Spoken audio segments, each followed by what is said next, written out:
ಮಧುಗಿರಿ ಅಕ್ರಮವಾಗಿ ಒಣ ಗಾಂಜಾ ಸೊಪ್ಪು ಮಾರಾಟ ಮಾಡುವ ವೇಳೆ ಮಧುಗಿರಿ ಅಬಕಾರಿ ಇಲಾಖಾ ಅಧಿಕಾರಿಗಳು ದಾಳಿ ನಡೆಸಿ ಮೂವರನ್ನು ಬಂಧಿಸಿ ಪ್ರತ್ಯೇಕ 2 ಪ್ರಕರಣಗಳಲ್ಲಿ ಸುಮಾರು 160 ಗ್ರಾಂ ಗಾಂಜಾ ಹಾಗೂ 2 ದ್ವಿಚಕ್ರ ವಾಹನವನ್ನು ವಶಪಡಿಸಿಕೊಂಡಿದ್ದಾರೆ.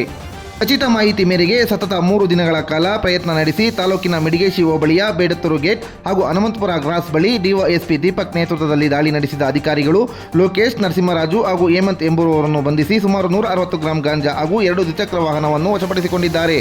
ದಾಳಿಯಲ್ಲಿ ಅಬಕಾರಿ ನಿರೀಕ್ಷಕರಾದ ಲಂಕೆ ಹನುಮಯ್ಯ, ಮನು, ಉಪನಿರೀಕ್ಷಕ ಲೋಕೇಶ್, ಸಿಬ್ಬಂದಿಗಳಾದ ಹಮೀದ್, ಜಗದೀಶ್, ರಮೇಶ್, ಆದಿಕುಮಾರ್, ಮಾರುತಿ ಹಾಗೂ ನವೀನ್ ಭಾಗವಹಿಸಿದರು.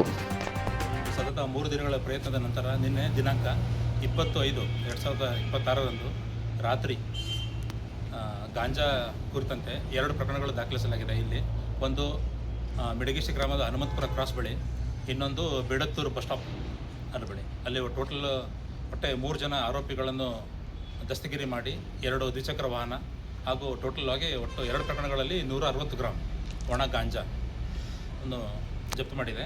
ಪ್ರಕರಣ ಒಂದು ಅಬಕಾರಿ ನಿರೀಕ್ಷಕರು ಲಂಕೆ ಹನುಮಯ್ಯ ಹಾಗೂ ಇನ್ನೊಂದು ಪ್ರಕರಣ ಅಬಕಾರಿ ಉಪನಿರೀಕ್ಷಕರು ಲೋಕೇಶ್ ಹಾಗೂ ನಮ್ಮ ಸಿಬ್ಬಂದಿಗಳಾದ ಹಮೀದ್ ಮತ್ತು ಜಗದೀಶ್, ಆಮೇಲೆ ಅಬಕಾರಿ ಉಪನಿರೀಕ್ಷಕರು ಮನು, ನಮ್ಮ ಮಧುಗಿರಿ ವಲಯದವರು ಹಾಗೂ ಆದಿನಾರಾಯಣ ಅಂತ ಹೇಳಿ ಒಂದು ಸ್ಟಾಫ್.